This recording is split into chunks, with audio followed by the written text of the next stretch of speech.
Halo, Assalamualaikum. Abis lebaran, brand-brand mulai tancap gas lagi, rilis smartphone baru termasuk Xiaomi nih, ngerilis Redmi 10A. Walaupun seri Redmi Note udah angka 11, seri Redmi-nya doang itu masih angka 10 ya. Setelah kemarin 10C, sekarang 10A.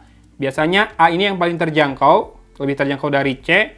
Kemungkinan harganya kepala satu lagi ya, 1 jutaan koma berapa. Kemarin kan yang seri C itu 10C, paling murah 1,9an ya. Ini harusnya lebih murah lagi, saya harapnya sih di bawah 1,5, tapi kalau harga pastinya harus lihat pas launching nanti ya, tanggal 19. Ini punya spek seperti ini kira-kira, menggunakan MediaTek Helio G25. Ya, memang low end ya prosesornya, tapi masih lumayan ngangkat buat gaming. Dengan baterai 5000 mAh dan fast charging 10 watt. Dan dapat charger 10 watt juga, dengan kamera belakang 13 megapiksel, dua kameranya, dan kamera depan 5 megapiksel ya. Layarnya 6,53 inci, dot drop display, dengan fingerprint di belakang, garansinya 15 bulan, warnanya graphite gray dengan RAM 3 GB dan storage 64 GB. Dibuat di Indonesia, garansi resmi Xiaomi ada di pojok kiri atas, ada tulisannya kami buatan Indonesia, garansi resmi Xiaomi. Kita langsung lihat aja apa yang ada di dalam paket penjualannya. Oke, langsung ke smartphone-nya. Di manakah greeting dari Alvin Sheh berada? Di partisi sini mungkin. Di sini kita bisa lihat ada SIM tray ejector berbentuk bulat seperti ini. Kemudian di dalamnya, ini unboxing sambil ditemani suara Mamang Cuanki lagi ya. Senang bener kayaknya kalau saya lagi syuting jualan lewat sini. Nggak apa-apa lah, semoga rezekinya berkah dan banyak ya Mamang Cuanki. Ya, ini dia greeting Alvin Sheh-nya. Kemudian panduan memulai cepat atau quick start guide, dan juga ini adalah leaflet untuk garansinya. Daftar service centernya banyak juga, Mi Center. Kalau enggak yang ikut ini ya, yang gabung juga ada kayaknya. Unicom biasanya. Dan ini adalah kabel data atau kabel chargingnya. Untuk portnya berarti masih micro USB ya. Kalau chargernya masih yang USB Type A. 10 watt katanya dikasih kepala chargernya. Berarti harusnya 5 volt 2 ampere saja outputnya. Oke lah, kita langsung ke smartphone-nya, warna graphite gray. Oh, bukan yang di kemasan tadi. Di kemasan tadi malah lebih muda dari ini ya. Mungkin itu warna green kali. Jadi 3 berarti warnanya minimal. Ada yang biru, terus yang agak kehijauan, dan yang ini yang gray. Gray-nya lebih gelap, hampir ke hitam kali ya. Nih, kalau di pantulan cahaya ada kelihatan teksturnya, garis-garis vertikal kecil, dengan kamera bump yang mirip dengan Redmi 10C, di mana di pojokannya ada fingerprint scanner ya. Fingerprint scannernya diajak masuk ke kamera bumpnya biar kelihatan besar. Kameranya 2, ada sebuah lingkaran pemanis saja, dan sebuah LED flash di situ. Sisi atas ada jack audio 3,5 mm tanpa mikrofon kedua. Di sisi kiri ada SIM tray-nya. Kita langsung buka saja. Harusnya sih triple card slot ya, buat HP-HP entry level seperti ini. Ya, betul. Tanpa diragukan lagi, triple card slot, 2 nano SIM card, dan 1 slot micro SD. Kemudian kita lanjut lagi ke sisi bawah, ada mikrofon, port micro USB, dan speaker grill berupa 3 buah lubang. Sisi kanan ada tombol power dan volume rocker. Mama, aku lagi syuting, Bu. Aku lagi syuting. Oh iya, maaf, mau dibungkusin apa? Rendang atau ayam pop?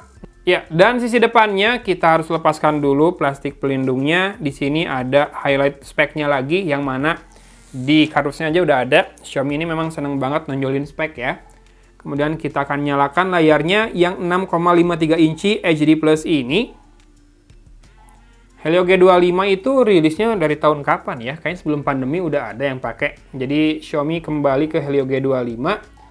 Mungkin ini salah satu efek kelangkaan chipset ya. Tidak banyak pilihan chipset di level entry level seperti ini. Oke, kita akan kembali setelah saya setup dulu ya. A few moments later. Oke, sudah masuk ke home screen. Tadi saya sudah setup fingerprintnya. Kita akan tes sedikit saja. Oke, rada delay sedikit. Ya, tapi segini masih lumayan cepat sih. Dengan catatan ini belum banyak install aplikasi baru ya. Saya belum connect ke WiFi juga, jadi bloatware-nya benar-benar bloatware bawaan, tidak ada yang saya install. Kemudian kita hitung ya, bloatware-nya Amazfit, Booking.com, Block Puzzle, Bubble Shooter, kemudian ada Facebook, kemudian ada Dash Shuttle, kemudian LinkedIn, Jewels Blast, Noveltoon, Netflix, Spotify, Snack Video, TikTok, Telfan, Tokopedia, Twitter. 16, lumayan banyak ya. Padahal ini storage-nya 64 GB sih, masih mending ya, nggak 32. Nah, yang belum kita bahas dari tadi adalah mengenai versi MIUI dan Android-nya. Ini MIUI 12.5 sepertinya, ya 12.5.2 dengan Android 11. Ya memang sedikit disayangkan ya, tapi memang beberapa smartphone Xiaomi seri Redmi banyak yang dirilis masih Android 11. Padahal ini udah tahun 2022, sudah banyak yang rilis Android 12 dari tahun lalu sebetulnya ya. Kita lihat Android versionnya. Tuh, masih Android 11, tapi performanya ini masih ngacir sih layarnya buat munculin Easter egg seperti ini. Smooth banget. Ya, layar juga ini bagus. Walaupun belum tahu harganya berapa ya, tapi segini layarnya bagus kok. Punya kecerahan warna yang bagus.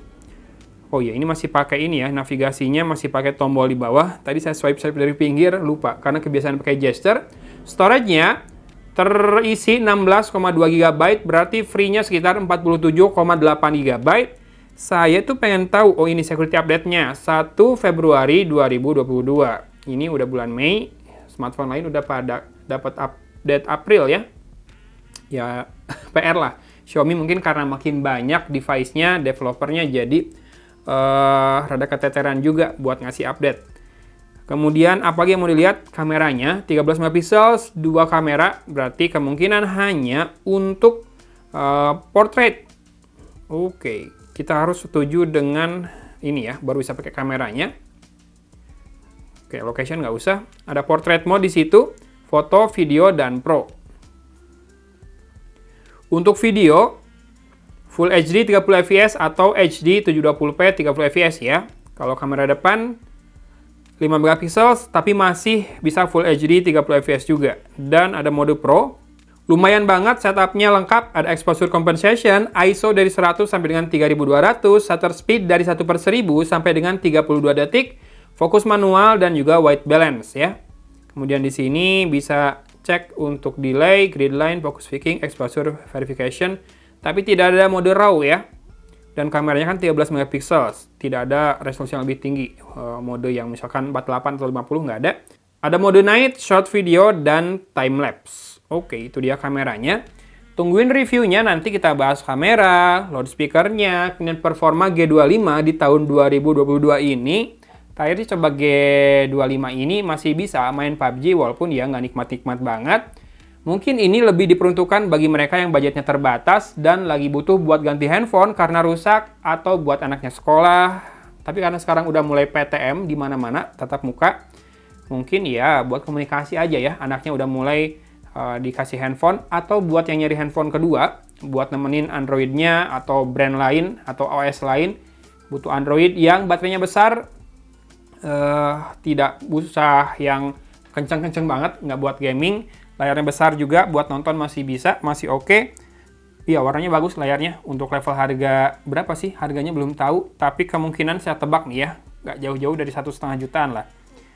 Kalau bisa di bawah lebih bagus lagi, dengan RAM 3 GB dan storage 64 GB. Layarnya bagus segini.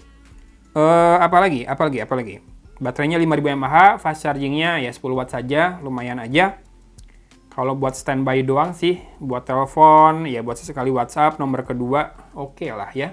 Tapi semua kesimpulan saya harus divalidasi lagi setelah saya coba pakai dan kita update di video reviewnya. Tenang, Redmi 10C aja belum naik reviewnya, jadi tunggu antrian dulu ya. Sambil menunggu antrian, kamu boleh subscribe dan nyalakan dulu loncengnya biar nggak ketinggalan video-video terbaru di channel ini. Terima kasih sudah menonton, jangan lupa buat harimu lebih menyenangkan dan juga berbahagia dengan selalu bersyukur. Dari Kota Cimahi, Agun pamit undur diri. Wassalamualaikum warahmatullahi wabarakatuh.